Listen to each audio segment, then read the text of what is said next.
According to Wikipedia, we get the English word disinformation from the Russian word Disinformatia. That's the name of a special secret government office created in 1923 by the Soviets with the specific intent to create and spread false and misleading information. Joseph Stalin, or so the story goes, chose the name Disinformatia, believing it sounded kind of French, and if anyone caught on to it, they might think it was a decadent Western world idea. So is that story true? Well, the Soviet office, Disinformatia, does appear to be true. The practice is even referred to in the 1952 Soviet encyclopedia written by the Soviets.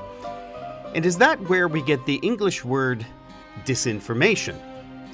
Well, apparently not. Wikipedia has it wrong. French etymologists are right to point out even the Soviets named their office after the simple French word désinformation. What to believe these days? Today on Stories and Strategies, increasing public frustration and fears about disinformation. We speak with the president and CEO of the Institute for Public Relations about the IPR Disinformation in Society report.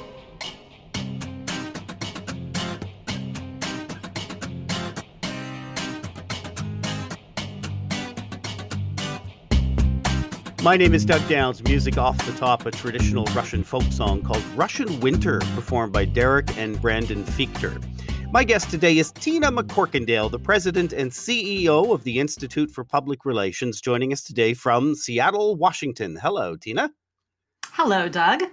And I looked up on my weather app. Unfortunately, the stereotype today is true. I believe it is raining cats and dogs in Seattle. It is. I think the past few days it's rained more because usually we don't get downpours, but it's been downpouring for the past couple of days. Pretty miserable. Yeah, Seattle and just North Vancouver. Look, I mean, it's completely socked in on the weather app. But it means beautiful flowers, hopefully in a week or two. Yes, I think it's just indicative of 2020 in general. So. Yeah, exactly. Tina, you have your Ph.D. in communication from the University of Miami. You have a bachelor's degree in journalism and a minor in marketing from the University of Southern Mississippi, a master's degree in public and corporate communication from the University of South Alabama. You're a recipient of the 2017 Public Relations Society of America David Ferguson Award, and you've been inducted in the PR News Measurement Hall of Fame in 2018. Then just last year, you were selected as one of 40 national leaders to participate in the 91st Joint Civilian Orientation Conference, the most prestigious public outreach and full immersion program in the Department of Defense. That would be a whole other podcast. So let's book that one for some time in the future. That was a lot of fun. I got to shoot guns, go in helicopters, be in military planes with some great people. So hey, who needs key messages when you got guns, right? That's I know. And I'm not a gun person, so it was very weird. So yes. Awesome. Okay, so the survey that you did, I do want to get into what you heard, but let's first things first. Tell us about the methodology to the survey, who you heard from, how, and when. Yeah, so this is our disinformation study. It's our second annual one. And what we do, this was sort of a charge from our trustees. And what we did was we partnered with Morning Consult. They're a really great research firm, and they're growing globally. And we also partnered with them last year, and we surveyed 2,200 Americans in late March, very similar to what we did the previous year, and then asked them a whole series of questions about disinformation, what sources they trust, who should be responsible for combating it, how well those individuals are doing. And then we also added some questions this year about how disinformation impacts democracy and the process. So. Perfect. Okay, we should classify the differences between misinformation and disinformation. And is all this just like a way to say fake news? Well, yeah. So this is, I was about to say something also about fake news. So we deliberately use the term disinformation, and we're very specific about that. You're right. There is a difference between disinformation and misinformation, but a lot of times people use the two terms interchangeably. But they're not. They're different. Disinformation is about deliberately misleading or false information. that it's an intent on the sender of the message to deceive the recipient in some way, which is very different than misinformation, which could be, I just published the incorrect figure in a report, and then I can issue a correction. But the impact is very different. Now, fake news is really interesting because this is a term that's been around for a long time, but thanks to, primarily blaming President Trump, that it's used in different ways and inconsistently. So it's used more so to describe information that people don't agree with, even though it could be true. So we focus specifically on using the term disinformation. So it's almost as if intent is really the divider here. Exactly. Okay. One of the first questions that you asked Americans was, what are the issues that you are facing in your life? And we all have a lot of issues we're facing. Among the major concerns that you heard about were drug abuse, crime, gun violence. I know racial sensitivities are very strong, not just in the United States, Canada, the UK, Australia, all around the world. So where does misinformation and disinformation factor in there? Yes. So what we asked people about the level of problems, of typical problems. Are they minor problems, major problems, not a problems? And the two most significant problems this year were infectious disease outbreaks. Not surprising because this is soon after the COVID was declared a pandemic, and healthcare cost. And healthcare cost was at the top last year. So paired with that misinformation, we had 61% of Americans said was a major problem, which was down from 65% in 2019. And then disinformation was at 58%, which was down from 63% last year. Now, what should be noted, though, is that people believe that disinformation and misinformation are more significant than illegal drug use or abuse, crime, gun violence, and political partisanship. Which is interesting, I think. Wow. And I hate to just repeat exactly what you said. People are more worried about being lied to than they are gun violence or crime. Yes, but we pay very little attention to it, right? We have media literacy organizations and other organizations who are doing a great job at trying to combat disinformation, but it's usually not a major initiatives for government, for companies. It's not ranked up there. And, the bills that we typically see are about these more tangible issues, which are also, by the way, very important as well. You can see why the media is latching onto this so strongly. They've always done stories about crime and gun violence, but the stories now about is all that true? And let's go to the truth barometer to see what was and what wasn't true. You can see why the media has caught on to this. So what are the most trustworthy sources of information, according to the survey? Yes, for the second year in a row, it's family. So family, which is a little worrisome for my family, not immediate family, but my circle of family, it's concerning. But yeah, it was family was at the top, and then federal agencies ranked pretty high. That was a new addition that we had this year, like the Centers for Disease Control and Prevention. We also, interesting enough, and what I think is an interesting point, is that when it comes to media sources, it's the local news that has an impact, that people on both sides of the fence, whether you're in the US, like Democrat or Republican, that they both agree that the local broadcast news and local newspapers are the most trusted sources, which is problematic from the standpoint that that's also where we're seeing a lot of cuts into funding. Absolutely. Yeah. And I almost want to just let that settle out there in terms of a message. That's one of the most trustworthy sources, and yet they can't monetize it anymore as strongly. So is there a clear correlation between those sources that we say are the most trustworthy and the sources to which we are getting our information? It would seem if I have these sources that I trust, it would seem those are the sources I go to get my news. But I'm wondering if that's necessarily the case. Yeah, so we didn't ask this. Well, we asked about where people typically get their news, and television, radio. But I think compared to before, we don't necessarily have as clearly defined channels. There's so much information that's coming at us, whether it's on social or pushes on our phone, that it's really hard to isolate any source. I would say that we get a lot. I would also say that I don't necessarily think that people are as conscious of what sources that they're actually receiving, right? I don't think people necessarily pay attention to where am I getting all this information on a day-to-day basis. I think it's just something ingrained in what we do. And us trying to think about like what sources we consume, it would be difficult, I think. Oh, I get that. Where did you hear that? Wow, I heard that somewhere. Yes. It's like seeing a commercial you really like, and I don't even know what they were trying to sell. Yes, and this happens all the time. And what research shows is that over time you will, and this is another problem with disinformation, is that you will remember the content, but you don't remember the source. So when it comes to disinformation, and if you see some sort of content, you don't click on the headline and to see what the article is about. And then in your mind, this is a fact, but it's not a credible news source. And then you go around repeating disinformation. Okay, so what are the top sources of disinformation, and whom do people say is responsible for combating it?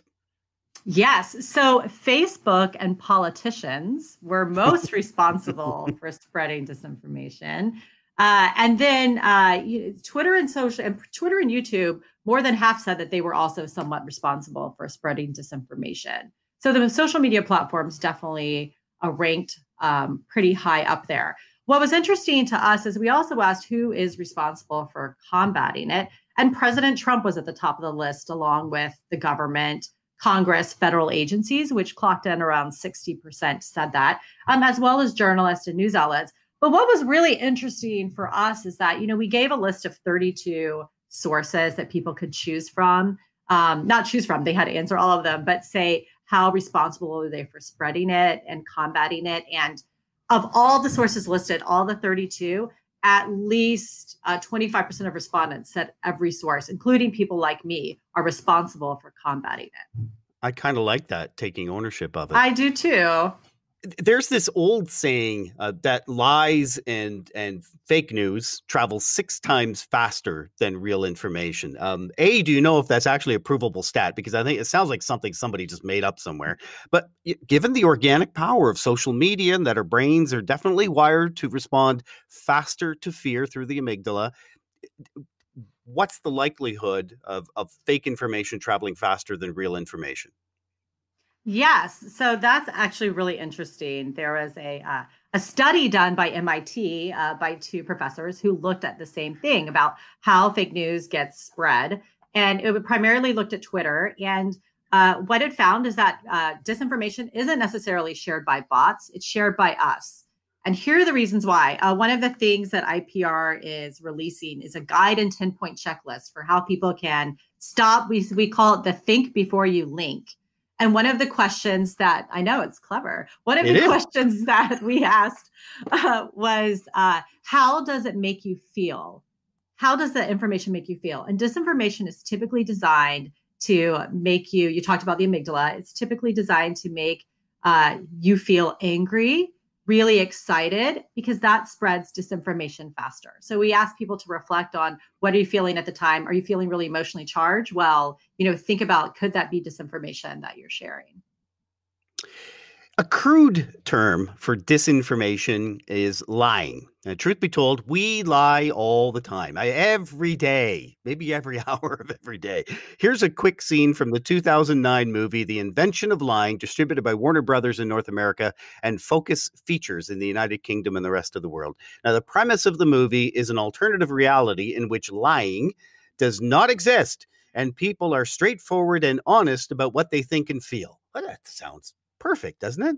In this scene, Ricky Gervais and Jennifer Garner have gone to dinner on their first date, and the first voice you hear is the waiter who is greeting them when Garner receives that rescuing early date phone call. I'm very embarrassed I work here. Hi.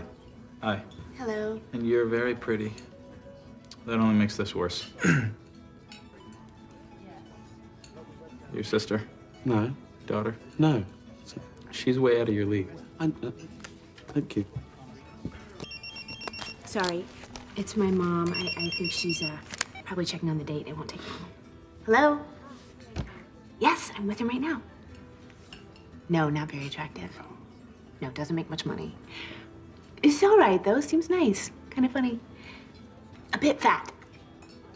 Has a funny little snub nose. Kind of like a frog in a facial. Yeah, but No, I won't be sleeping with him tonight. Nope. Probably not even a kiss. Okay, you too. Bye. Sorry about that. it's all right. Don't think twice. How is your mum, all right? She's all right. Great. That's... And you haven't actually seen the movie, have you, Tina? I have not, but I saw Liar Liar, which sort of has a similar premise. So Similar. Yeah. No, it's a brilliant movie. It just goes to show that we as human beings, we lie all the time, and maybe our society, it's woven right into the fabric. It's not going to stop. Now, because of our audience for this podcast, a lot of public relations practitioners are listeners to this podcast. I feel compelled because I've read the study, the survey. I've got to highlight that the trust scores for PR pros and marketers were not good in your survey.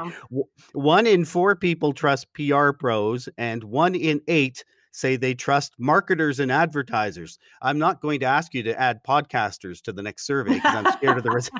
Why is that? What can we do about it, and why don't they trust us? Yeah, so I think this is a separate study that can be done. And that's, we do a really bad job at defending our profession. And I think, because we surveyed the general audience asking about their perception of public relations practitioners, that if we then followed up with a question that said, what exactly does a PR practitioner do? You would get varied responses. Most likely, if they don't know somebody or they don't work for a company that has a communications person, they would get it from TV shows. And you have the TV shows that are most compelling, other than West Wing, right, which has a great press secretary, is you get people who fix crises and probably not in the most honest way. So these fixers, and then people think, oh, those are PR people, and that's what they do is fix things, and it's all one-sided. So I think that's probably why you see those numbers the way they are, which is a whole nother study and initiative people should take on, is how to defend our profession. It doesn't help when that some of the government officials that we see that are supposed in PR-like roles are not telling the truth and dishonest. It doesn't do a great justice for us. There is a real trend for government communications professionals to be strongly advocating the party line as opposed to straightforward objective information. And you're right, that is a whole other podcast or blog. Now, given all the things that I see online, Tina, because I read all my social media feeds, it amazes me that not everyone agrees with all of my perspectives because I read things online, the information and the determination seem pretty clear. You have several tools at IPR. You've mentioned one that are terrific resources for understanding disinformation and misinformation. And why is social media and those algorithms within the social media playing a part in us thinking that everyone should think like us? Yeah, I would tell everyone they should watch The Social Dilemma. It's a great documentary on Netflix. And it talks, have you seen it, Doug? I have, yes. Yes, it's really interesting because the algorithms do point you, it tracks your media content. So you're more likely to see things you agree with versus the items you don't agree with. Now, they always pepper those in. They can tell amount of time you spend on a post, what profiles you're clicking on. And there's a great site where they show the difference between a conservative news feed and a liberal news feed. And it's striking. But yes, we're sort of feeding the diet, eating on the diet that the social media companies provide us. And I do it too. I consume it and it makes me I can feel it, whether my blood pressure goes up. But yes, I do. It's the same thing. They're definitely, puppeteering our lives in a way. And the tools that you have, you mentioned the checklist so I can identify, fake news. That's because I love that term. Yes. What are some of the tools that you have at IPR? Yeah. So one of the items that I talked about earlier, we have this 10-point checklist that and it's looking at like who is the author of the source and and what we do is we go into detail about each of these.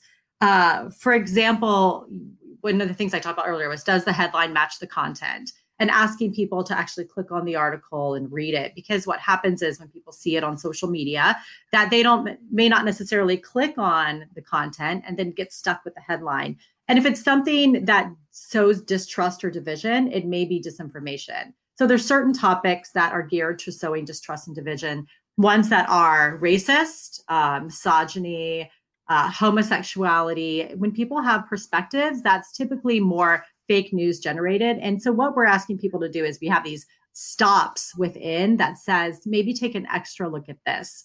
And it's not just a simple checklist, but it really asks people to dive into these things. I personally think, and it seems like, well, it's a 10-point checklist. That seems like a lot just for one article, but it really is like a responsibility that we all owe. If we think about ourselves as almost individual, untrained journalists in a way, and we're sending information to our hundreds of friends, that we should have a responsibility for what we are posting. I was talking to one professor who's going to present at our research symposium on December 2nd. And she said, it's not you educating people who have different views than you. It's educating people who are posting fake news that have the same views as you. That's where you can really impact. And I thought that was interesting. But on our website, we also have 10 ways to identify misinformation from a behavioral science perspective. So behavioral science is one of our big areas as well. And then we have a bunch of articles and resources that people can go and just read about disinformation in health campaigns, but they're all research-based rather than just like Tina's 10 tips for life, right? It's all based on research. Perfect. Tina, thank you so much for your time today. Yeah, thanks. I really appreciate it, Doug. If you'd like to send a message to my guest, Tina McCorkindale, the best way to do that is through the Institute for Public Relations website at instituteforpr.org/contact. You can also follow Tina on Twitter. It's worth it at TMM with a double C. If you liked what you heard, we're hoping you choose to subscribe to Stories and Strategies and receive updated episodes automatically. We're also hoping that you choose to follow and rate this podcast on Apple Podcasts or whatever directory you're listening on. And would you do us a favor? Would you recommend this podcast to one friend? If you have an idea for an episode or you just want to tell us something, send us a note at info@jgrcommunications.com. Thanks for listening.